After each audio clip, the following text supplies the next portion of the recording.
So, we talk about the transfer of learning quite a bit. It's something we hear a lot whenever we're delivering training.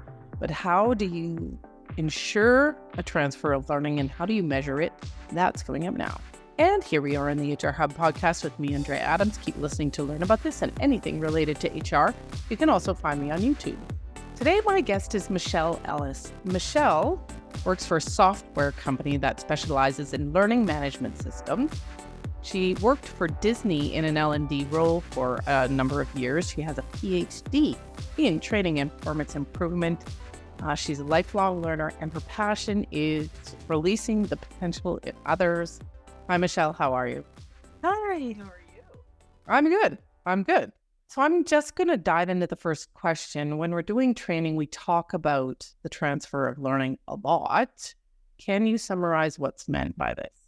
So for me, it's not looking at learning as a finish line, but more as a starting line. So when I think about training or education, it's imparting knowledge or information. So that's kind of information coming from outside in. And when I think about learning, it's like, what do I do with that? Then how do I internalize that? And so if you think about the transfer of learning being not the finish line, but the starting line, it's like, I've got the information now. What do I do with it? How do I internalize that? How do I transfer that learning? Or how do I extract what I've learned to apply it to my everyday life, the real world experiences? As a teacher, when I was a teacher, I would attend in-services and then go back to my classroom and then just, try to figure out how do I put this together? Because the way they teach it in a class isn't always the way it's going to apply when you get back to the real world. And so you have to sort of make it your own. You have to keep trying to transfer that learning in a way that works for you, for the environment that you're going to leverage it in. So when I was at Disney, there's an organization within Disney called Disney Institute, and they also offer training, but they offer like Disney insights and learning to external companies. So like IBM, Chick-fil-A, think of anybody who wants to learn the secrets behind what it is to work at Disney.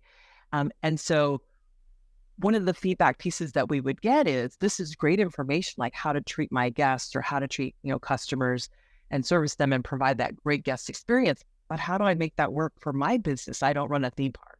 So it's that kind of experience of thinking about the learning, as the experience, but then going back to your environment and trying to figure out how do you make it fit for your culture, your people, the information and the behaviors you're trying to change. Okay, it's somewhat obvious why this is important, but you might be able to flesh that picture out a bit. So tell us, why is this important? Well, first of all, it's the investment, right? Your own personal investment in time, as well as potentially your company or organization's investment in time. And so, I think we're all guilty of maybe going to a conference or attending a session, and we're all hyped up and excited. And then we get back to our cubicle or our office or our home office, and we put that binder or those handouts on the shelf, and we go right back to doing what we used to do. And so I think you have to ask yourself, why did I invest in that training in the first place? Or why did my employer invest in me going to that training or that conference? And they obviously wanted to have a change in behavior. They wanted to help you improve your skills or advance your career, or learn something new. And so I think you really have to take the time to consciously and actively, preemptively think about what it is you want to get from that and make that your goal. It's kind of like, when you're packing for a trip, you don't wait till you get to your destination to decide what you want to bring with you, what you want to wear, where you want to go, and what you want to eat. So I think it's important because you have to think about what you want to extract from that learning to be a better person, to be a better employee, those types of things. I just think about this here. You listed going to courses and conferences, or just like reading books. Mm-hmm. Loads of time in reading a book. And like, I'm so guilty for this of how many books do I read? And then when you go to conferences or you take a course, how do you take what you've learned and incorporate it back to the workplace? I do two things. So again, back to this sort of preemptively, like I look at the agenda, the speakers, you identify which conferences and things you want to go to, what topics are most interesting to you right now. And so I'll look at that and I'll see what the objectives are for that session. And then I try to figure out for myself, like, what I already know about this topic and what don't I know? And what is it that I want to take away is the what I don't know kind of thing. I'm sort of reinforcing what I know. Right. Okay. I know that, but there's new things that I can take away from that. So I'm kind of old school in the sense that I take notes, like not on a digital, device, but really take handwritten notes because I'm a visual learner as well. I think that's why reading is more impactful for me than, let's say, audiobooks.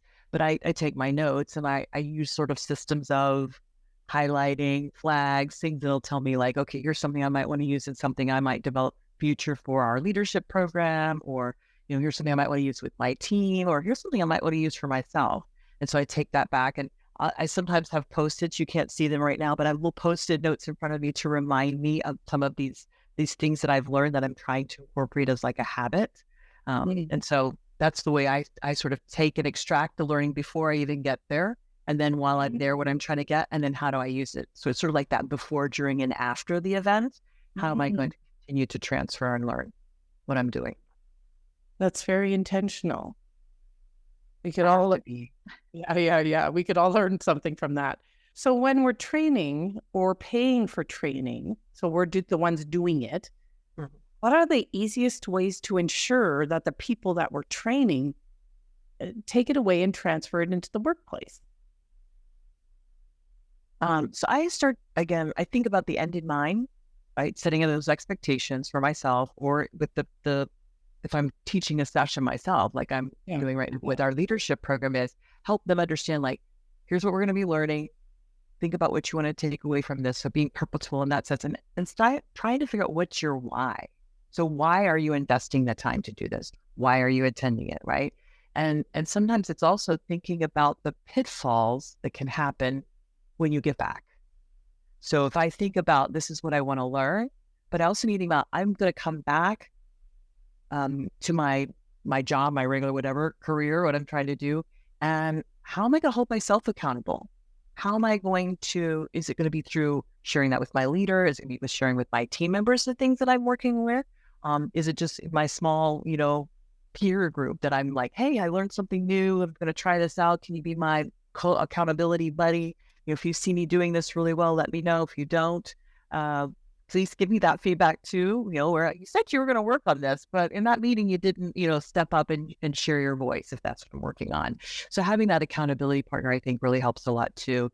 And it kind of helps you think about potential opportunities to apply diligently or purposefully apply what you've learned, and try to incorporate that into your behaviors. So when you're actually doing the training, do you make them tell you what their why is at the beginning? And do you make them identify an accountability partner? Are these things you would actually do in training to maximize the transfer of learning into the workplace? I've seen it done. I have done it in some. I do it a little less. I do it more covertly, is what I'd like to say. A little less. Tell us about covertness. Right. So in that sense, is like I probably set up things. I set up the group or the session that we're talking about around what's your purpose, why get to your why. Why are you wanting to be a leader? Why are you wanting to, why you're wanting to learn more about having a performance conversation? So it really gets them to have the investment in that sense. So in that sense, they're already identifying a little bit about like their intentionality. And so I think about, okay, so being intentional, I ask more questions on, so what does that look like when you go back to your team? And sometimes I bake that into our social chats that are part of our learning cohort. So I ask them, like, what will you do with your team? How will you share this information? So I'm trying to help them figure out that they need to have an accountability partner. And then a lot of times I share my own examples. So lots of people get sent to training and they don't know why they're there, or they just don't even want to be there. Yeah. How do you get people like that transfer? And so in many cases, they're the ones that need to transfer the learning the most. How do you help their transfer of learning? So in those situations, I feel like the leader has to take a little more, I won't say accountability, but a more active role.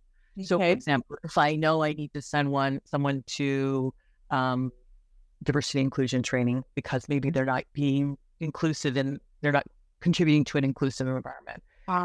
Yes, that's a perfect example. In that example, what I would do is I would, as the leader, seek to understand, like, what is that course that I'm sending them to, or what is it that they're going to be learning in that session, and identify almost like an action plan for them, but not share it with them so that I understand, like, if these are the topics that are covered, where do I see their opportunities? What are the things I think they need to become maybe either emotionally, intelligently aware of or self-aware of, right? And then I would use those opportunities to say when they come back, like, so what did you hear or what did you learn about self-awareness, interaction with others, managing your emotions? And I'd ask them a lot of probing questions to have them almost have the aha of, oh, these are the areas that I need to focus on, or these are the examples where I can try to improve. Yes. How does HR, the ones that are facilitating this course or Yeah. whatever, how do they help the leader do what you do? So that's an interesting question and very timely because we're currently launching our very first ever leadership development program within Intellum.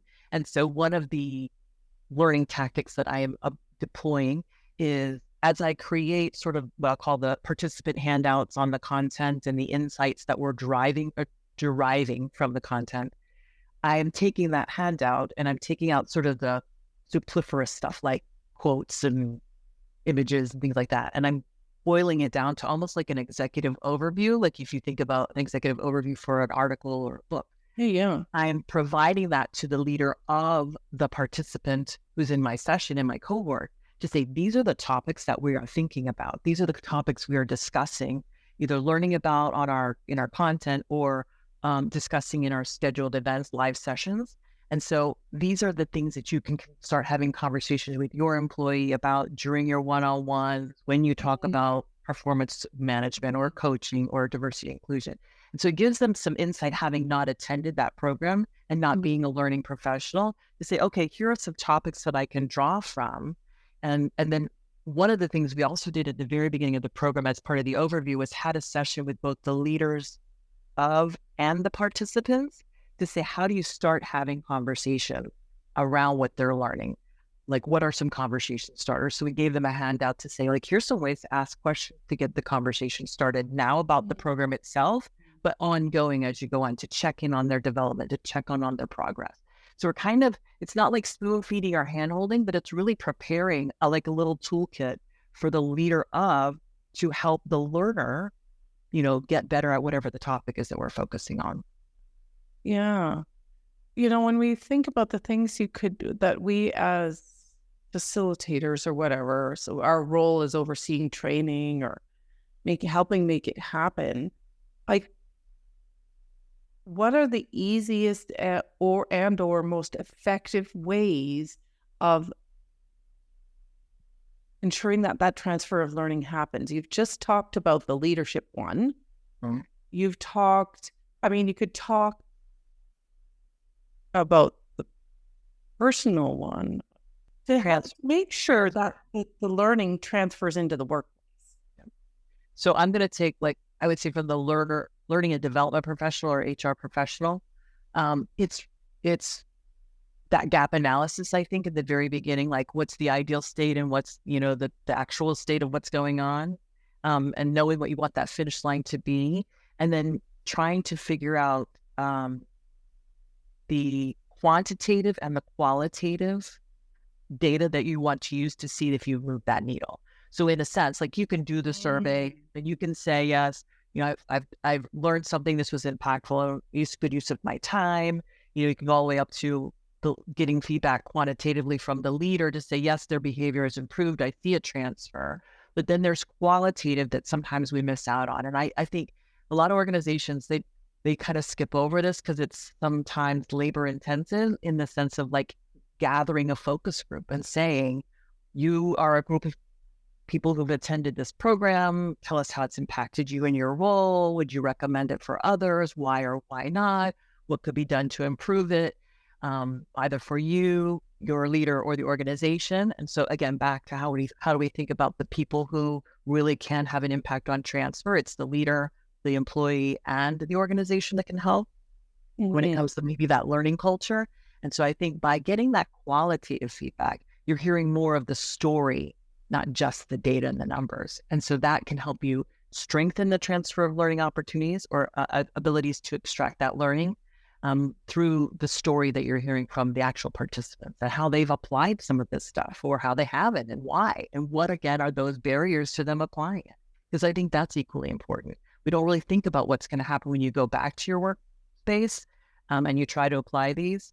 So I think that's something else I try to bake into from a learning and development person. I try to bake into my learning is educating the participants that you are going to leave this experience a changed person, but you are going back into an unchanged environment. If you're one of like I might leave and go to a conference on finance for non-financials and go back to my department and nobody has all this wonderful golden nuggets of knowledge that I've just learned and I'm trying to apply it and everyone's else like, oh, we've tried that. Oh, like, don't worry, it's a fad, it'll pass. And so how do you get over those obstacles that are going to keep you from applying that transfer of learning when you get back? How do you keep having the perseverance and the resilience to keep doing, trying it out to make it work? It's so, so true. Okay. You talked a little bit about measurement in there. Tell me about measurement. How do we measure transfer of learning? I think it's back to the baseline. Like you have to have a baseline of where you're starting from to know, and you have to have a goalpost or a vision of where you want to get to your finish line, to be able to see, like, are you making micro movements or macro movements towards that goal? And then, through the qualitative and the quantitative feedback from behavioral changes, like being able to see the change in the person, back to asking the leader if they've seen changes, accountability partners. So I think it's a variety of things that you can measure. But I think it kind of feeds into that learning culture. Like, is there a culture when you go back to your environment that's going to be supportive of gathering that data? A lot of times we'll work with clients at Intellum, and we want to gather that. We have ways to measure that on our end. Like, do we have high engagement? Do we have, from enrollments and those types of things, or conversions? And how do we see people engaging with the content? Are they completing, the courses and that? So we have data from that perspective. But then we don't also have the data that the organization that we work with leverages. So we don't really know the full spectrum of the story of whether it's making an impact on their business. So for example, if we have a marketing company that's using our learning management system to educate their marketers on Instagram or YouTube or Facebook or wherever they're marketing to, we know if they're coming in and digesting the content and learning and keep repeating and taking more courses through our learning management system, but we don't really know how that impacts our customer, that marketing agency. Like, are they seeing more growth? Are they seeing more returns, more ad space being purchased? Things like that. So I think you have to take a lot of that data together and understand what's your baseline and where are those data points throughout that you can kind of tell that whole story. Sounds like a lot of work. Yeah. That's why a lot of organizations don't do it, or they sort of halfway do it. And, and how do they make sure that the data aligns, right? The story is consistent. Measurement is tough because measurement is so impactful, but can be very tough. Measurement in so many things in HR is tough and can be so impactful. Like, yes, so true. Okay. What about learning management software? Intellum is learning management software company. So how can that help? Or any other learning software help the transfer of learning? What I found is, and I will only speak for Intellum because I don't know necessarily what all of our competitors' tools include, but we've included things like a social chat. So there's not just this sort of one-way self-driven learning, and there's this scheduled event or a face-to-face, which is your typical traditional type of learning, but we've included like a social component to it where we pose a question and we get the participants in a safe cohort to interact with each other, to share stories, to share examples of how they're applying some of this. So it kind of builds team camaraderie, creates that safe psychological space for people to share and be vulnerable and to also learn from each other, sort of that other aspect of the 70-20-10 kind of learning perspective. We're also have gamification. So it's, how do I earn a badge for replying and being engaged? How do I be seen as an expert? So gamification as a way of reputation building, not just for intrinsic value, but how can I say, hey, I'm sort of like the bomb.com to diversity inclusion because look, I finished this course or I've done this and those types of things. And so how can we engage them in gamification around some of those things? Have helped as well. And I think accountability tools and time management tools can also help.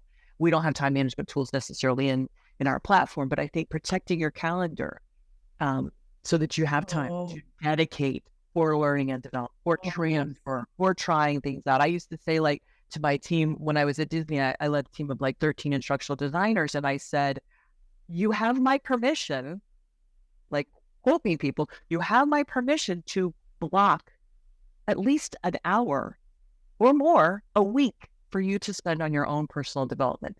Like if you tell me I didn't get this done because I was focused on this, okay, I support your development and let's figure out a way to, still get the work done kind of thing. But I support them taking the time, whether it's a class or things like that. And I think that's another thing at Intellum that I appreciate is people block their time and say, I'm using my boost budget or I'm, doing certain things. I'm at a conference for my boost budget and people will support that. Or I'm out of office or I'm in sort of focus time because I'm attending the Intellum Leadership Academy, those types of things.